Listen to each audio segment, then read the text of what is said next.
লিঙ্গ পরিবর্তন করা একজন পুরুষ আরেকজন পুরুষের সঙ্গে বিবাহ বন্ধনে আবদ্ধ হয় 4 বছর আগে।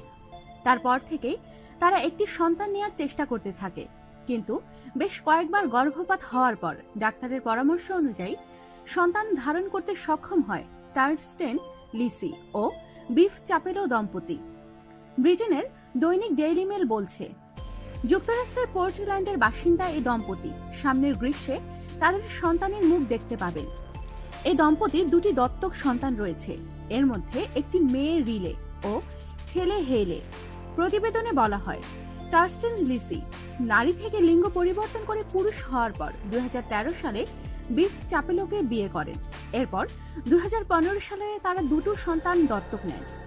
2016 সালে সন্তান ধারণের 6 সপ্তাহ পর গর্ভপাত হয়। প্রতিবেদনে আরো বলা হয়েছে, একটি বিশেষ প্রক্রিয়ায় দম্পতির শুক্রাণু নিষিদ্ধ করার মাধ্যমে টার্স্টেন লিসির গর্ভাশয় প্রতিস্থাপন করা হয়। ফলে এই প্রথম তারা বায়োলজিক্যাল মা বাবা হতে যাচ্ছেন। বিফ চাপলো বলেন, ডাক্তারের পরামর্শ অনুযায়ী আমরা সবকিছু করছি। আমাদের সন্তানের জন্য কোনো ধরনের ঝুঁকি নিতে চাচ্ছি না।